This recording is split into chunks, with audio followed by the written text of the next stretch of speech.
और सबसे पहले आप सभी का अभिवादन, जोहार, जय मंडल। हमारे जो पूर्व के वक्ता रहे उन्होंने तमाम बातों को गंभीरता से आपको बताया हुआ है। ऐसा कुछ विशेष है नहीं जिसको अलग से बताया जाए, इसलिए मैं संक्षेप में कुछ महत्वपूर्ण बातों को 2-4 मिनट का समय लेकर के अपनी बात को खत्म करूंगा। सबसे पहले जहाँ तक कॉलेजियम का सवाल है और कॉलेजियम के चलते न्यायपालिका में आपकी भागीदारी ना होना, आपके जज ना होना, उसका क्या दुष्परिणाम है, इसका ताजा उदाहरण परसों का है। यू ललित सिंह जो नए चीफ जस्टिस ऑफ इंडिया बने हैं, उन्होंने आते ही पहला हस्ताक्षर किया है कि गुजरात दंगों की सारी फाइलों को बंद करवा दिया। पावर उनके हाथ में है, जो चाहेंगे डिसीजन देंगे। तो जब तक न्यायपालिका में आपके लोग जज नहीं बनेंगे, जब तक हमारे लोग न्यायपालिका में जज नहीं बनेंगे, जब तक हमारे समाज से कोई चीफ जस्टिस ऑफ इंडिया नहीं बनेगा, जब तक कोई अंसारी, दुनिया, नोनिया, चौहान, अहीर, कोयली, कुर्मी, कलवार का बेटा चीफ जस्टिस ऑफ इंडिया नहीं बनेगा, हमको न्याय मिलने वाला इस देश में नहीं है। इस बात को बड़ी स्पष्टता समझने की आवश्यकता है। न्याय कब मिलेगा, जज कब बनेगा? जब कॉलेजियम सिस्टम खत्म होगा। जब कॉलेजियम सिस्टम खत्म होगा तब उसमें भागीदारी लागू होगी। जब भागीदारी की व्यवस्था होगी तब हमारे लोग जज बनेंगे, चीफ जस्टिस ऑफ इंडिया बनेंगे, तब जाकर के हमें न्याय मिलेगा। दूसरा एक सवाल और है, मुझे नहीं पता कि कितने हमारे साथी इस बात को जानते हैं। ओबीसी में केवल हिंदू नहीं आता, मुसलमान भी आता है, लेकिन दलित मुसलमानों को आरक्षण नहीं मिलता है। क्या कोई बता सकता है कि किसी की जानकारी में आज तक आसपास कोई दलित मुसलमान चपरासी भी बना हो? कोई दलित मुसलमान चपरासी भी बना है क्या? जानते हैं आप? किसी दलित मुसलमान को चपरासी की पोस्ट पे देखे हैं? ऊपर की मैं बात नहीं कर रहा हूं, चपरासी तक की केवल बात कर रहा हूं, क्योंकि जब चपरासी बना होगा तब ऊपर बन पाएगा। तो संविधान के आर्टिकल 341 में जो धार्मिक प्रावधान शामिल किया गया है साजिश के तहत नेहरू के जरिए, तो जो संविधान के आर्टिकल 341 में प्रावधान है कि दलित, मुसलमान और ईसाई को आरक्षण नहीं मिलेगा, तो उसके खिलाफ लड़ाई को मजबूत करने की जरूरत है। और इस लड़ाई में हम लोग पूरी तरीके से लगे हुए हैं। लेकिन ये तय मानिए कि लड़ाई जिसकी होती है उसको आगे आना होता है। तो लड़ाई हमारी है तो हमें आगे आना होगा। जातिवार जनगणना का जो सवाल है, निश्चित तौर पर आज बिहार सरकार कराने जा रही है, सितंबर अंत में नोटिफिकेशन निकला हुआ है, पर हम ये चाहते हैं कि केंद्रीय स्तर पर जातियों को गिना जाना चाहिए।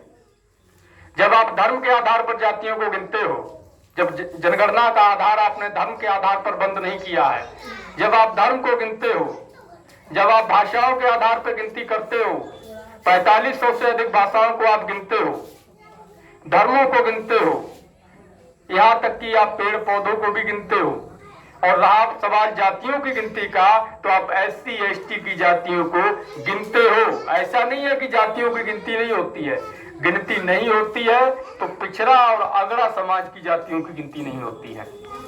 इस देश में हमारी आबादी 65 से 70% है। हमें कितना आरक्षण मिला हुआ है, कितनी भागीदारी हमें दी गई है? 27%, 100 में 27।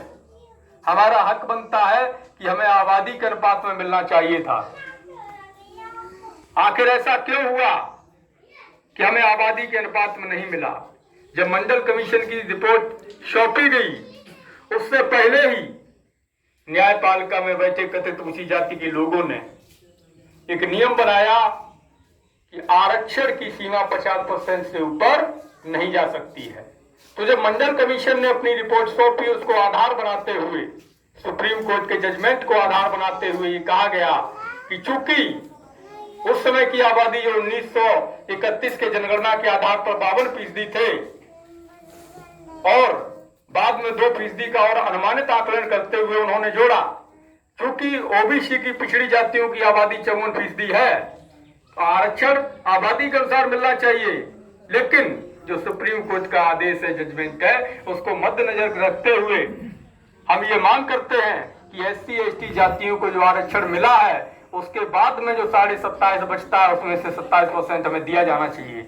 मंडल कमीशन ने ये नहीं कहा कि हमें 27 ही चाहिए, मंडल कमीशन ने ये कहा कि हमें आबादी के अनुपात में चाहिए, लेकिन जो सुप्रीम कोर्ट का निर्णय है कि कैप लगा हुआ है 50% से ऊपर नहीं जा सकते हैं, इसलिए हमें 27 दे दीजिए। तो इस बात को समझने की जरूरत है। आज वो कैप हट गया है, 10% EWS आरक्षण लागू हो चुका है, तो अब आरक्षण जो है 60% के पार निकल गया है, 50% के पार निकल गया है, 60 हो गया है। तो जब उस कैप को तोड़ दिया गया है, सुप्रीम कोर्ट के उस जजमेंट की अवहेलना कर दी गई है कथित उच्च जाति के लोगों को आरक्षण देने के लिए, तो फिर हमें भी हमारा आबादी के अनुपात में हिस्सेदारी मिलना चाहिए, हमारा हक हमें मिलना चाहिए। तो इसकी लड़ाई को लेकर के ये यात्रा पूरे देश में निकली हुई है। निजीकरण का जहां तक सवाल है, जो हमारे काबिल साथियों ने आपको बताया, जब तक आरक्षण नहीं था पिछड़ों का, जब तक मंडल कमीशन की रिपोर्ट आई नहीं थी, तब तक इस देश में कॉलेजों की व्यवस्था नहीं थी, तब तक इस देश में निजीकरण की व्यवस्था नहीं थी, और तब तक क्रीमी लेयर का कोई शब्द नहीं था। जब आपके लिए आरक्षण लागू हुआ तो आपको आगे बढ़ने से रोकने के लिए पहला हमला किया गया कि आपकी एकता को तोड़ा गया। एकता को तोड़ने के लिए मंदिर मस्जिद विवाद खड़ा किया गया। दूसरी तरफ क्रीमी लेयर का नया एक कानून बना दिया गया कि जो 8 लाख उस समय का जो कानून था कि 1 लाख जो कमाता है सालाना वो अमीर है और 1 लाख से जो कम है वो गरीब है, यानी कि आपको 2 भागों में डिवाइड कर दिया गया। सवाल ये है कि जो अपने बच्चे को नहीं पढ़ा सकता है, या सीधी भाषा में कहा जाए कि चना उसको दे रहे हैं जिसके दांत नहीं है, जिसके दांत हैं उसको चना दे ही नहीं रहे। तो जिसके दांत नहीं वो कैसे खाएगा? जिसकी स्थिति ऐसी नहीं कि अपने बच्चे को एजुकेशन दिला सके, वो आरक्षण का लाभ कैसे लेगा? आज उसी क्रीमी लेयर के जरिए आपके 2 भागों में डिवाइड कर दिया गया, जिसका दुष्परिणाम ये हुआ, जो हमारी एकता बनी थी, जो हमारा आंदोलन खड़ा हुआ था, जिसके जरिए हम अपनी भागीदारी इस देश में ले लिए होते आज से 20 साल पहले ही, वो टूट गया। परिणामता जो संपन्न लोग थे, जो क्रीम लोग थे, जो क्रीमी लेयर में आए, उन्होंने हमसे दूरी बना ली। हमारे ही समाज के लोग, चाहे वो अंसारी हो, दुनिया हो, नोनिया हो, हीरो, कोयरी हो, कुर्मी हो, कलवार हो, नट हो, कोई भी हो, जो क्रीमी लेयर है वो अपने नन क्रीमी लेयर अपनी जाति के लोगों से दूरी रखता है, उसको आरक्षण से कोई मतलब नहीं है। क्यों? क्योंकि वो आरक्षण के दायरे से बाहर है, उसको आरक्षण नहीं मिलेगा। SC में, ST में क्रीमी लेयर नहीं है तो उनके IAS, IPS अधिकारी भी आरक्षण के आंदोलन को सपोर्ट करने का काम करते हैं। तो क्रीमी लेयर एक षड्यंत्र था जो आपके आंदोलन को विफल करने के लिए सुप्रीम कोर्ट के द्वारा, हाई कोर्ट के द्वारा लाया गया। दूसरा षड्यंत्र हुआ निजीकरण को लाकर के। सबसे पहला हमला किया गया आपके एजुकेशन पर। एजुकेशन सेक्टर को निजी हाथों में बेचा गया। जब आपके बच्चे पढ़ने जाएंगे, उनको अच्छी शिक्षा नहीं मिलेगी सरकारी संस्थानों में, तब आप उनको निजी संस्थानों में भेजेंगे। इसके लिए एक नया स्कीम निकाला है हरियाणा सरकार ने। स्कीम यह है कि अगर आप सरकारी स्कूल में अपने बच्चा को पढ़ाइएगा तो आपको 500 रुपया महीना फीस देना है, और यदि निजी स्कूल में आप अपने बच्चा को पढ़ाइएगा तो सरकार 1100 रुपया महीना फीस देगी। तो कौन ऐसा होगा जो सरकारी स्कूल में अपना बच्चा को पढ़ाना चाहेगा? 2-4 साल तक सरकार ये स्कीम लागू रखेगी। जब सारे अभिभावक, सारे माता पिता अपने बच्चों को प्राइवेट में पढ़ाने लगेंगे, उसके बाद स्कीम खत्म कर देगी और स्कूल बेच देगी। जब सरकारी स्कूल बिक जाएंगे, टीचर ही नहीं रहेंगे, बिल्डिंगें खत्म हो जाएंगी, उसके बाद क्या होगा? वही प्राइवेट वाले लोग आपसे 2000, 5000, 10,000 रुपया फीस वसूलेंगे। उसमें ना हम अपने बच्चों को पढ़ा पाएंगे, ना आप पढ़ा पाएंगे। जब हम और आप अपने बच्चों को पढ़ा ही नहीं पाएंगे तो आरक्षण मिलेगा कहां से? नौकरियां मिलेंगी कहां से? भले 100% आरक्षण हो जाए। तो हमें निजीकरण के खिलाफ खड़े होने की जरूरत है। न्यू एजुकेशन जो पॉलिसी है उसके विरोध में खड़े होने की आज आवश्यकता है। तीसरा हमला जो उन्होंने किया वो कॉलेजियम के जरिए किया।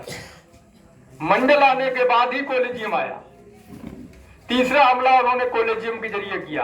कॉलेजियम की ऐसी व्यवस्था कर दी कि कॉलेजियम के जरिए जज ही जज को चयन करता है।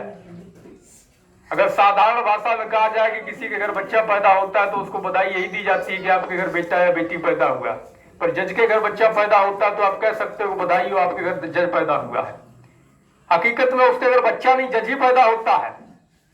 उसकी क्वालिफिकेशन हमारे साथियों ने बताई है, एक विशेष जाति में पैदा होना और उस जाति उस घराने में पैदा होना जिस घराने से कोई जज हो या कोई रिश्तेदार जज हो।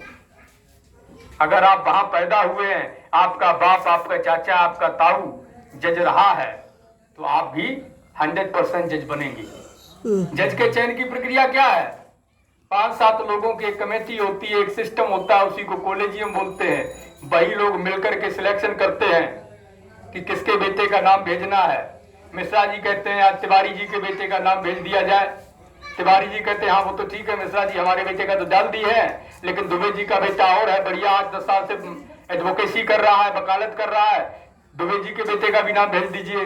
तो दुबे जी बोले ये तो सब ठीक है, लेकिन एक काम करिए, चौबे जी का बेटा रहा जा रहा है, उनका भी नाम कहना भेज दिया जाए। तो दुबे जी, चौबे जी, तिवारी जी, छब्बे जी, जितने सबके बेटों का नाम भेज दिया गया। अब लिस्ट पहुंचती है, माननीय जो हमारे प्रेसिडेंट ऑफ इंडिया हैं, जो हमारे राष्ट्रपति है, तो लिस्ट को देखते हैं, उसमें देखते हैं कि भाई एक आध नाम पर अगर उनको आपत्ति है तो उसको कैंसिल करके बाकी को अप्रूव कर देते हैं। दोबारा अगर उन्हीं को जज बनाना ही है तो दोबारा अगर उन्हीं नामों को भेज दिया जाता है जिनको अप्रूव नहीं किया गया है, तो दूसरी बार में प्रेसिडेंट ऑफ इंडिया उस पर मोहर लगा ही देते हैं, दूसरी बार में उसको वापस नहीं कर सकते। तो इस तरह जजों का चयन होता है। जहां जजों का चयन इस तरीके से होगा, जहां न्यायिक प्रक्रिया के चयन में, जहां न्यायपालिका की व्यवस्था में खुद जज अपने साथ उस व्यवस्था के साथ न्याय नहीं करते हो, क्या वो लोग हमारे आपके गरीब गुरबा किसान मजदूर के साथ न्याय करेंगे? वो कभी हमारे आपके साथ न्याय नहीं कर सकते हैं। तो इस व्यवस्था को बदलने की जरूरत है। जो शोषणकारी व्यवस्था है, जो सामंतवादी व्यवस्था है, इसको बदलने की जरूरत है। और इसके लिए सबसे बड़ी लड़ाई जो है, सबसे बड़ा हथियार है जातिवार जनगणना। जब तक सभी जातियों की गिनती नहीं होगी तब तक आंकड़े क्लियर नहीं हो पाएंगे। ये पता नहीं चल पाएगा कि कौन किसका खा जा रहा है। आजकल ओबीसी में ही लड़ा दिया जा रहा है, ओबीसी में आपस में ही लड़ा दिया जा रहा है कि फलना जाति का हक खा गई है और हम आपस में लड़ते हैं। तो इसका भी एक ही इलाज है, जाति जनगणना तक ये आंकड़े सामने आ जाएं। दूसरा कहा जाता है कि फलना जाति ज्यादा अमीर है, उसके पास जमीन ज्यादा है, उसके पास संपत्ति ज्यादा है।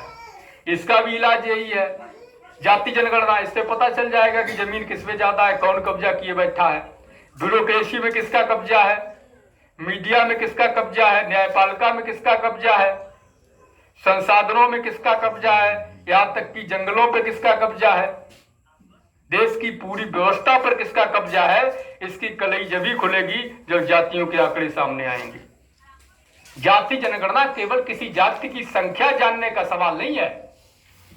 इससे यह भी पता चलेगा कि किस जाति में शिक्षा का स्तर क्या है, कितने पढ़े लिखे लोग हैं, कितने अनपढ़ हैं, कितने लोग चपरासी हैं और कितने लोग अधिकारी हैं। तो ये पूरे सिस्टम की जो पूरा सिस्टम है उसकी पूरी कलई खोल कर रख देगी। इसका जो व्यवस्था है इस देश की, इसका चरित्र जो है वो आईने की तरह एकदम साफ साफ दिखाई देने लगेगा। जो इसका दोहरा चरित्र है आज छुपा हुआ है, वो पूरे देशवासियों के नजर में एकदम सामने आईने की तरह साफ हो जाएगा। तो इसलिए जरूरी है कि जातियों को गिना जाना चाहिए। तो ये एक बड़ी लड़ाई है। क्रीमिलियर, कॉलेजियम, लेटरल एंट्री, निजीकरण जैसे तमाम गंभीर मुद्दे हैं। लेटरल एंट्री की एक व्यवस्था चली है। चोर दरवाजा जानते हैं? चोर दरवाजा सभी लोग जानते होंगे। एक दरवाजा होता है, मेन गेट होता है, एक दरवाजा छोटा सा पीछे होता है। तो किसी को अगर मान लीजिए कोई बात हो गई है और किसी पड़ोसी को घर पे बुलाना है, उससे सीक्रेट बात करनी है, दूसरा पड़ोसी ना देख ले, उसके लिए क्या करते हैं, पीछे से बुला लेते हैं, चुपके से आ जाना, ठीक है। तो वो चोर दरवाजे का जो सिस्टम है इंडिया में लागू हो गया है। आप अपने बेटा बेटी को पढ़ा भी लीजिएगा तब भी कभी IAS IPS नहीं बना पाइएगा, क्योंकि वहां पर चोर दरवाजा बन गया है। अब पीछे के दरवाजे से जिसे चाहते हैं वो लोग उसको IAS IPS बनाते हैं। लेटरल एंट्री जिसको कहते हैं। इंटरव्यू की एक ऐसी व्यवस्था है कि अगर आप पढ़ लिख करके आगे बढ़ भी जाइएगा तो जब आप इंटरव्यू देने जाएंगे, जिन लोगों को ये घमंड है, हमारे नौजवान साथी बैठे हैं, हमने सुना है कहते हुए कई नौजवानों को कि कंपटीशन देंगे और आगे निकल जाएंगे, तो सुन लीजिए कान खोल करके, मैं आपको बता दे रहा हूं, जिन्हें ये घमंड हो, इंटरव्यू जब देने जाइएगा तो आपसे पूछा जाएगा, ये बताइए अमेरिका का 15वां राष्ट्रपति कौन था। समझ रहे हैं? आपसे पूछा जाएगा, आप पूछेंगे, अगर हम बैठे हैं तो हम पूछेंगे बताइए हमारे बाप के नाम क्या था, हमारे दादा का नाम क्या था, हमारे मामा का नाम क्या था, क्या आप बता पाइएगा? आपको पता है हमारे पिताजी का क्या नाम है? तब आप कैसे बताएंगे? लेकिन अपर कास्ट और के अपने स्वजातियों से वो क्या पूछते हैं, बताइए आपके पिताजी का क्या नाम है। उदाहरण के रूप में बता रहा हूं, ये सवाल नहीं पूछे जाते हैं, मतलब इसी तरीके से सवालात वहां किए जाते हैं। इसकी कोई रिकॉर्डिंग नहीं होती है और ना ही ये पब्लिक डोमेन में डाला जाता है। तो इसलिए इस बीमारी से बचना है, आपको रोकने के लिए ये षड्यंत्र किए जाते हैं। इसका नतीजा ये होता है कि आप यहाँ तो टॉपर होते हैं लिखित में, लेकर वहां जाकर के आपको 1 नंबर मिलता है और उनका, उस समाज का व्यक्ति जो यहाँ जाकर के फेल होता है वो वहां जाकर के टॉपर हो जाता है। ये खेल आपको आज तक समझ में नहीं आया होगा, ये खेल यही है। तो इसके लिए इसकी एक ही इलाज है, या तो इंटरव्यू की व्यवस्था को खत्म किया जाना चाहिए या फिर इंटरव्यू को रिकॉर्ड किया जाए, उसको पब्लिक डोमेन में डाला जाए ताकि पूरा देश देखे कि किससे क्या सवाल किया गया और किसने क्या जवाब दिया। पारदर्शिता होनी चाहिए। तो ऐसे तमाम तरह के षड्यंत्र जो है हमारे समाज के साथ में किए जा रहे हैं। इन षड्यंत्रों से बचने के लिए, इनको समझाने के लिए ये यात्रा जो चली है 18 महीने चलेगी और पूरे देश में ये यात्रा जाने वाली है। इसी यात्रा को लेकर के हम लोग निकले हुए हैं। 17 फरवरी 2024 में इसका समापन होगा और संभवतः आप लोग निश्चित तौर पर प्रयास करेंगे कि राष्ट्रीय स्तर पर आंदोलन की शुरुआत हो। देश के लोग, हमारे जो गरीब गुरबा किसान मजदूर हैं, जो पिछड़ा दलित महादलित समाज के लोग हैं, पछवांदा समाज के लोग हैं, वो समझें कि किस तरह उनके हक हिस्सेदारी को लूटने का काम किया जा रहा है, उनके बच्चों के भविष्य को बर्बाद करने का काम किया जा रहा है। इन्हीं चंद बातों के साथ में मैं अपनी बात को समाप्त करता हूं। आपने हमें समय दिया, इसके लिए आपका बहुत बहुत आभार। जय जवाहर, जय मंडल, जय संविधान।